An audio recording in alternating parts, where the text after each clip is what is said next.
আসসালামু আলাইকুম। দিনটি হচ্ছে 4ই জুলাই। একটু পরেই যাব হচ্ছে অবজারভেশন রুমে। এই যে থিয়েটারটা, এবং আমি অপেক্ষা করছি আমার বেবির জন্য, এবং ভিডিওটি করছে আমার দুলা ভাইয়া। আমার মন খুব মনে করেন উথাল পাথাল হয়ে রয়েছে। এতটাই আমি উদ্বিগ্ন, চিন্তিত যে কী বলবো, আমার ফেসেই দেখা যাচ্ছে। ভিডিওগুলো আমি যখন দেখছিলাম আমার খুবই অবাক লাগছিল যে আমি এতটা বেশি ভয় কেন পাচ্ছিলাম। মানে আমার এতটাই অবাক লাগছিল। এই যে আমার দুইটা ভাগ্নি, ওরা তো বেবি আসার জন্য পাগল। কখন বেবি আসবে, খালামণি কখন বেবি আসবে, কখন বেবি আসবে, সারাক্ষণই আমাকে প্রশ্ন করতো। এখানে আমি অনেক কথা বলেছি, ভাইয়াও অনেক কথা বলেছে। আমাকে জিজ্ঞাসা করা হয়েছিল আমার অনুভূতি কেমন। আমি বলছি যে আমার অনুভূতি হচ্ছে, আমার মনে হচ্ছে আমি যখন মাধ্যমিক পরীক্ষায় প্রথম ঢুকি, প্রবেশ করি, তেমন এত ভয় লাগছিল, মনে হচ্ছে আমার এসএসসি পরীক্ষা। আমার ওই দিন খুব ভয় লেগেছিল, এসএসসি পরীক্ষার দিন বুকটা ধড়ফড় করছে। আর লাস্ট ভয় লেগেছিল যখন আমি প্রেজেন্টেশন দিতে গিয়েছিলাম বিবিএর, তখন অল্প লেগেছিল। কিন্তু ওই যে ফার্স্ট একটা শুরু হলো জার্নি ভয় লাগার, ওই ভয়টাই আমার লেগে যাচ্ছিল। সবাই হাসছিল, মানে কিছু হবে না। বিপুল ভাইয়া অনেক সাহস জোগাচ্ছিল, বারবার বলছে কিচ্ছু হবে না। আর আমার মনে হচ্ছিল যে আমি কোথায় ঢুকছি, কী হবে আমার সাথে, এই আর কি। এখানে সবাই আরাম করে নাস্তা খেতে গেছে। এই যে মঞ্জুর ভাইয়া সবাইকে ট্রিট দিচ্ছে। সকালের বেলা যেটা অনেক ভোরের বেলা আমরা চলে এসেছিলাম, কেউই নাস্তা খাইনি। এই যে সুপুর ভাইয়া ভাইয়া হচ্ছে নাস্তার জন্য বসে আছে, ওয়েট করতেছে। ভাইয়াকে অসংখ্য ধন্যবাদ যে ভাইয়া এত সুন্দর করে সব কিছু, প্রতিটা মোমেন্ট ক্যাপচার করে রেখেছে। একটা সেকেন্ডও সে মিস করতে দেয়নি। আমি পুরাই অবাক পরে ভিডিওগুলো দেখে যে ভাইয়া আমার জন্য প্রতিটা মুহূর্ত ক্যাপচার করে রেখেছে। এখানে সবাই বসে হচ্ছে খাচ্ছে, আর আমাকে নিয়ে যাওয়া হয়েছে অবজারভেশন রুমে। আমাকে স্যালাইন দিয়ে রেখে দিয়েছে। এই হচ্ছে বিষয়। কি এত এক্সাইটেড, ইস কখন দেখবো বাবুটার মুখ, কখন দেখবো। আর এখানে তানিয়া আপা এসেছিল, আমার ফুফাতো ননদ, তারা সবাই একটা কেবিন ভাড়া করা হয়েছিল। এখানে আমার ভাঙ্গা পা নিয়ে আমার বোনও এসেছে, তারা বসেছিল কেবিনের মধ্যে। সবাই মিলে হচ্ছে চা খাচ্ছে, খুবই মজা করছে। আর আমি সেই অবজারভেশন রুমে সে বসে আছি। আমার ডাক্তার এখন আসেনি, যে হচ্ছে সিজার করবে। ওয়েট করছিলাম, আর তারা আমার জন্য ওয়েট করছিল। ভাইয়া ভাবলো না, অনেক ভিডিও করা হলো কেবিনের ভিতরে, এবার বাইরে খোলামেলা একটু বাতাস নিই। আমার বেবিটা হয়েছে ইসলামিক ব্যাংক হাসপাতালে, তো ওইখানে হচ্ছে ভাইয়া খোলামেলা বাতাস খেতে গিয়েছিল, ছাদে উঠে বাতাস খাচ্ছে। যাক, ভাইয়া খুবই এনজয় করেছে, প্রতিটা মোমেন্টকে ক্যাপচার করে রেখেছে। তার খুবই ভালো লাগছে। তার ভাই হচ্ছে আরাম করে করে বাতাস খাচ্ছে, আর নিজেকে উপভোগ করছে হচ্ছে প্রকৃতি। এই হচ্ছে তার ভিডিও। আমার দেখে খুবই ভালো লাগছিল। ভাইয়া হচ্ছে সেই উপরে 12 তলার উপরে যে হচ্ছে ভিডিও করছে। অনেক সুন্দর প্রকৃতি। সে দিনটা অনেক সুন্দর ছিল। দিনটা ছিল শুক্রবার।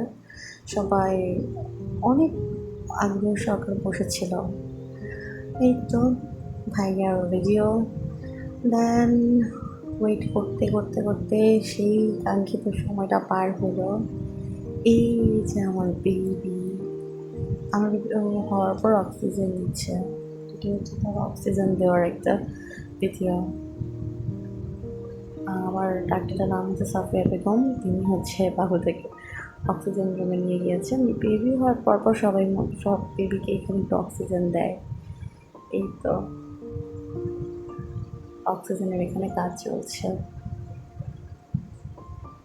আর সবাই আগ্রহ সহকারে দেখছে বাবুটাকে। বাহিরে দাঁড়িয়েছিল, ভাইয়া একটা মোমেন্টে মিস করতে দেয়নি। ভাইয়া হচ্ছে ভিডিও করছিল। এরপর তো বাবুটাকে নেওয়ার জন্য সর্বপ্রথম কোলে নিয়েছিল আমার ছোটো দুলাভাই। এই যে বাবু সহ, বাবু পেট থেকে আসার পরেই লাইভে তারপর ভাইয়ার কোলে সর্বপ্রথম পাশেই ওর বাবা দাঁড়িয়ে আছে। এই তো এই হচ্ছে বিষয়। ভাইয়া তো মারাত্মক খুশি। এরপর সবার শুরু হলো কোলে নেওয়া। তারপর আমার বড় বোন, মেজ বোন, ছোট বোন কোলে নিয়েছিল। আমাকে এবার অবজারভেশন মধ্যে বিয়ে করবে, মানে এই মোমেন্টটা আমার যে কী লাগছিল। আমার আপু জাস্ট আমার বলছে, এই তো খুব সুন্দর একটি বেবি হয়েছে, আর আমার যে কী লাগছিল এটা আমি বুঝতে পারছি। তারপর আমাকে আবার অবজারভেশন রুমে রেখে দেয়। 6 থেকে 7 ঘন্টা আমি ছিলাম এখানে।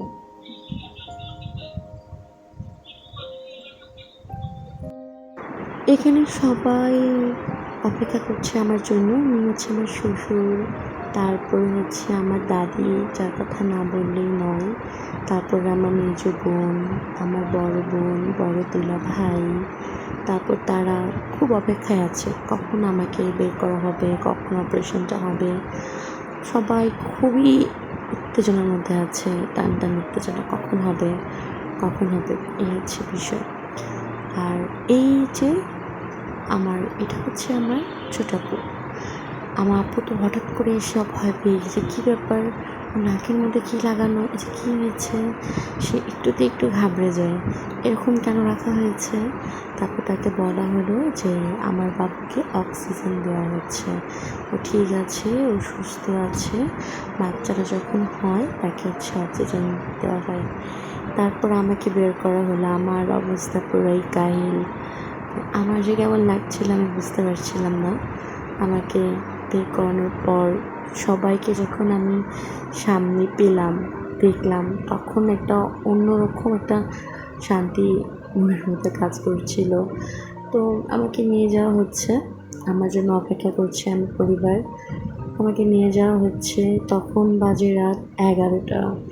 অপারেশন করা হচ্ছে 2টার সময়, দুপুর 2টা। আর তারপর অবজারভেশন রুমে রাখা হয়েছিল। তারপর সেই 11টার সময় আমাকে তারা হচ্ছে কেবিনে নিয়ে যায়।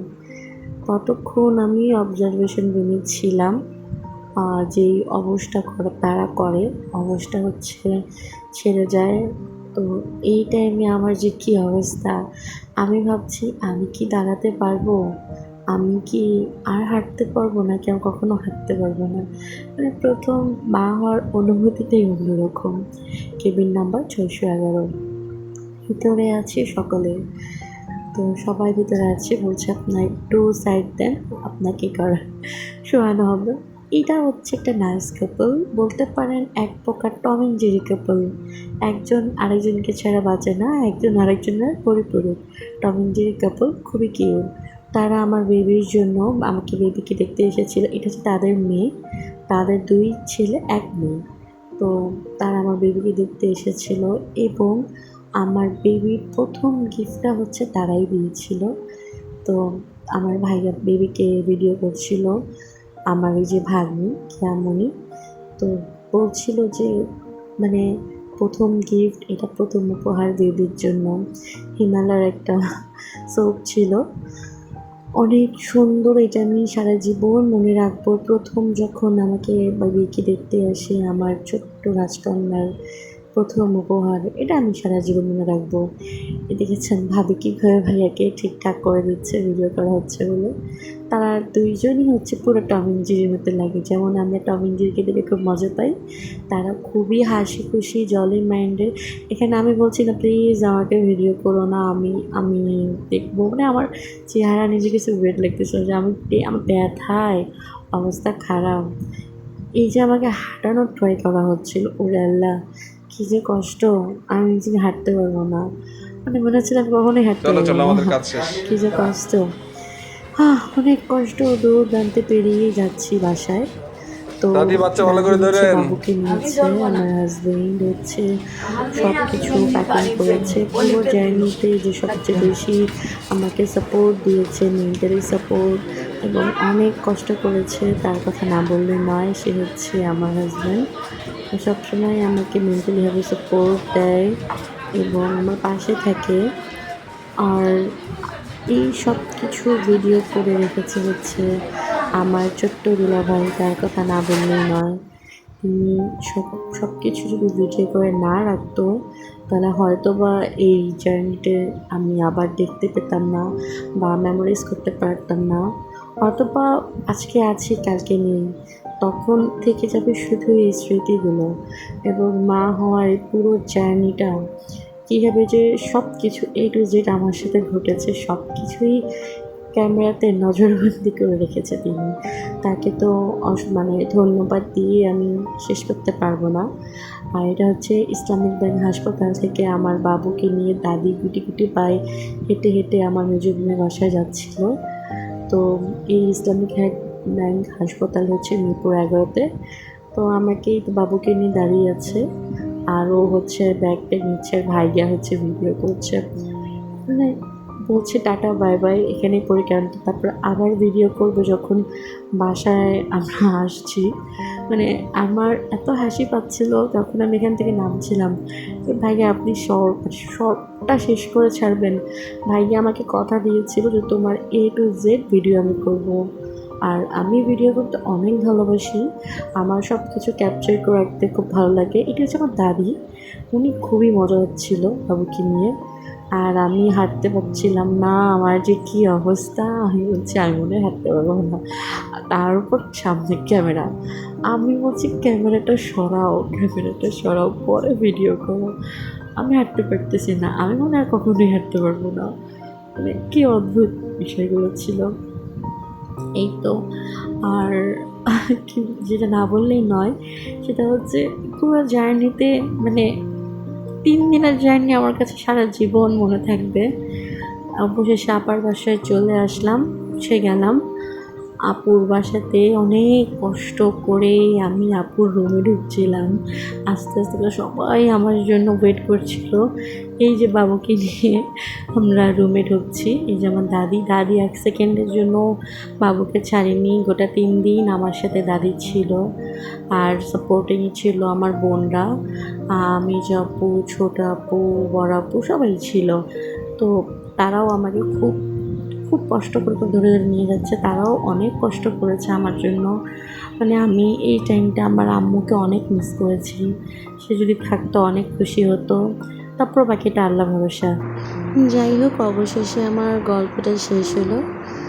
আমরা এখন পরিপূর্ণ 3 জন, আর সবার কাছে দোয়া চাচ্ছি। সকলে হচ্ছে আমার জন্য দোয়া করবেন, আমার বাবুর জন্য দোয়া করবেন।